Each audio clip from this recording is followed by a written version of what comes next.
most people make mistakes that absolutely kill reply rates, which is why in today's video, I'm going to be going through and showing you the 6 most common mistakes that I see that people make that destroy the reply rates. And after watching this video, you can go through, fix these things to make sure that you get the best reply rates possible for your cold email campaign. So let's dive in. All right, we're gonna cover 6 mistakes that absolutely kill your reply rates. I've seen these in a lot of different campaigns. And so hopefully in this video, you're gonna be able to go through and make a lot less mistakes than I have made and that other people have made to save you a ton of time and hassle and stress. So let's just get into it. So first, I'm gonna talk about why you should listen to me. My name is Matt. I'm the cold email strategy coach for a bunch of people in a consulting program. I send a couple 100,000 emails a month for 25 or so clients, and I've made all these mistakes myself. So I promise you, when you watch this video, hopefully that this will help you save a ton of time and make you, avoid some of the mistakes that I've made previously and hopefully make your experience a lot better. So the first mistake I'm going to talk about that absolutely does kill your reply rates is sending links in your email. So if you send your prospect more links, they're going to have more info and book a call with you, right? Unfortunately, this is not the case because whenever you send links, especially at scale, to people that have not been contacted by you before, because we're talking about this in the context of cold email, there's a significantly higher chance that you land up in the spam folder.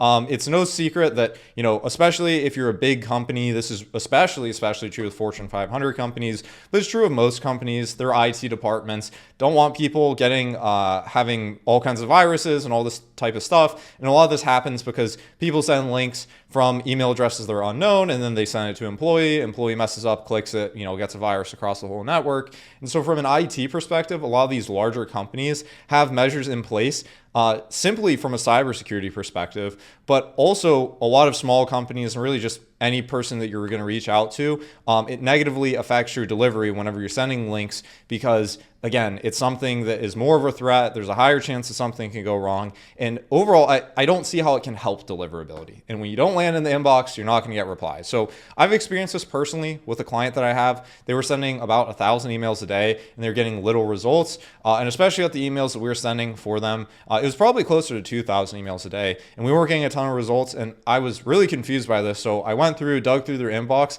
and I noticed that almost half of their emails, and I mean, seriously, like half the emails that we were sending got bounce messages that said email rejected, spam detected, rejected the email completely from the inbox. So since I thought they were following the best practices, I didn't really understand what the issue was, but after taking a look at their copy and noticing what they were writing in the emails, I saw pretty clearly they had a link in their email, they had a calendar link in their signature, and so I instructed him to remove that. After removing that, his results skyrocketed overnight. I think it was probably closer to 5x. Like we were getting 1 positive reply a day and got up to like 5 and even more positive replies in a day. So overall, sending links, something that is going to reduce your deliverability, which means if your emails aren't getting delivered, you're not going to get a ton of replies and people interested in your service. So that's the first thing. Make sure you don't send links in your emails to get the best results possible. Again, you can do it. It's just not going to help, right? I would suggest just doing it as a matter of caution. If it turns out, down the road you want to experiment with it, give it a shot. But I think it's something that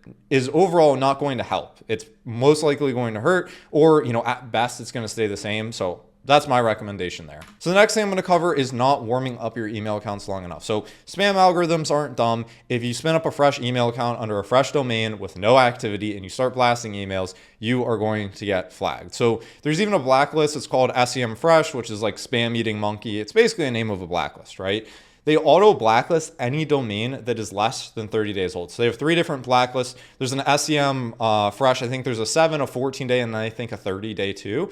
So, and it goes from most strict to least strict. So as time goes on, if your domain has been around for 7 days, it removes it from the 7-day. If it's been out for 14 days, it removes it from that. But basically, the shorter your domain has been around and the less email activity that has been proven and looks healthy to these blacklists, the more likely that you're going to land in spam. So you want to prove to all of these blacklists, providers and everyone in this kind of email game that all the technical guys like the Googles, the Microsofts, and the blacklists, that you are sending emails in a healthy way that is not spammy. So what you should do here is warm up your email account. So warm up, it's a built-in feature inside Smartlead. Essentially, you're sending emails to other email accounts in Smartlead's warm-up network, and that signals to all these different providers that, hey, there's good engagement with these email accounts. If your emails land in spam, the warm-up will pulls it out of spam. And overall, you signal to your providers that, hey, this email account is clean, put them in the inbox. So the more positive activity that your email has, the less likely it's going to land in spam and the more replies you're going to get, and probably more calls, revenue, and whatever you're optimizing for. So I'd recommend a minimum 14 days. The longer, the better. 14 days to get around these two, filters. Sometimes I understand people want to get their email accounts going as soon as possible, but I would say 14 days minimum if you want to be on the safe side. And then if you want to be on the extra safe side, leave them as long as possible. You could leave them up, I've even heard people anecdotally up to 6 weeks and beyond to get better results than people who are doing it for a couple weeks. So something just to keep in mind. You want to balance this with the amount of time it takes for you to get a new email account out, because you don't want to be waiting for forever, but the longer is better. All right, so the next thing we're going to talk about is having a robotic sounding email. So I'm going to illustrate this with an example. So if you've ever gotten a text that you clearly know is automated, maybe you signed up to go get a dentist appointment and they send you an auto reminder saying, hey, this is doctor whatever, excited for our appointment, but it came in instantly. And if you're an iPhone user, it's like a green text and it's spoken to in a way that's clearly automated. Are you going to respond? Like if I got a response like this, I actually did just recently, like I went to a dental appointment, they had all this like auto sequence texting or whatever, and I knew it was clearly automated. So of course I didn't respond, right? Maybe you might respond, but if you knew that someone manually sent you a text, like let's say that for whatever reason, I got a blue bubble text from that same dentist and it was spaced out, that it was like an hour and a half later, and they mentioned something about my name, same text, but I had the sense that someone actually wrote this text.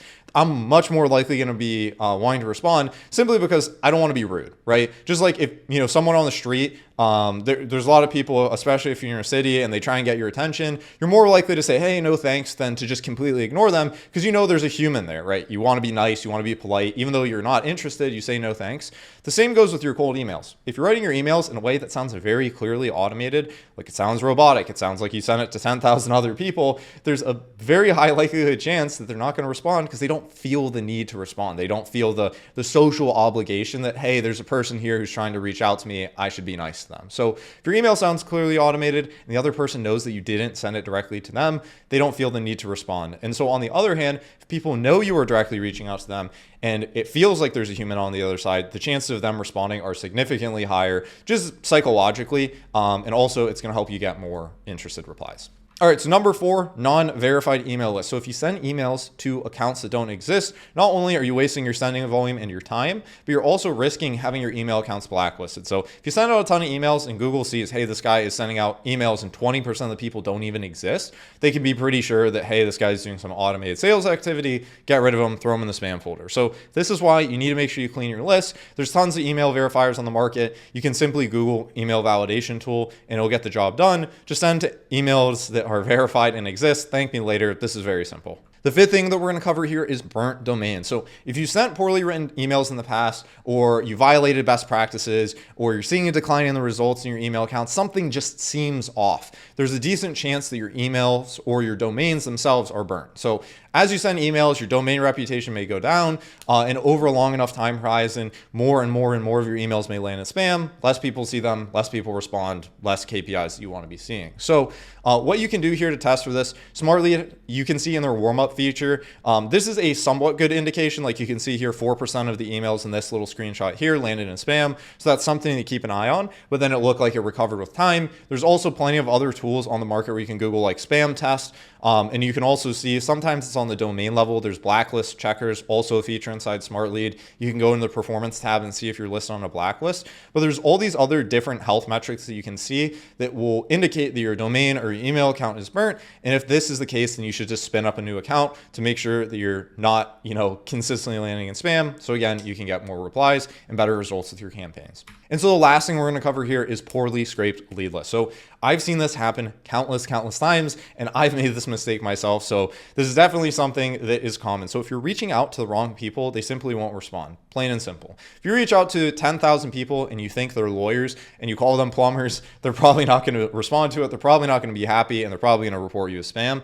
Always double check that when you scrape a list, that it's actually the people you intended to scrape it to or intended to reach out to. So for example, in this case, if you want to reach out to lawyers and you scrape the list, click through the emails that you're reaching out to, check their websites out, and make sure that they're actually lawyers, because you'd be surprised of the amount of times where you scrape a list of lawyers and they're actually legal SaaS companies, or they are, law firms. Maybe you're trying to scrape personal injury and then they're, divorce attorneys or whatever it might be. There's a lot of these like edge cases where you think you're scraping one list and they're not the people you want to be reaching out to. And whenever this happens, of course, people aren't going to respond, and they're not going to respond positively either, because if you say, hey, I saw you have a great plumbing business, and it turns out they're a lawyer, they're probably not going to be very happy with that. So always double check your list. Click through a handful of leads to make sure that they are who you think they are, because this is going to save you a ton of time, both on your making sure that you're getting good results and making sure your email accounts are healthy because people aren't reporting you to spam, but also just making sure that you're not wasting your data costs and all the other associated things that go along with it. All right, so wrapping up this video, if you go ahead and implement these 6 different tips, you will see better results in your campaigns. I can tell you this because I've personally made all these mistakes myself, and hopefully by watching this video, you can save yourself from making these mistakes and hopefully getting better response rates, getting better meetings booked, and closing more deals. If you want to actually implement these in your cold email campaigns, go check out Smartlead. It's in the link, in one of the links in the description below. You can sign up. You can get all the great features like warm up, email sending, rotating inboxes, and all the other different master inbox features, deliverability features. Smartlead is a value packed tool, so I would check out the link in the description below. 14-day free trial. Check it out. There's no risk to you. And then also check out the other videos on this channel here. There's tons of different value, how you can run cold email campaigns effectively. Check out the other videos, and I will see you in the next video.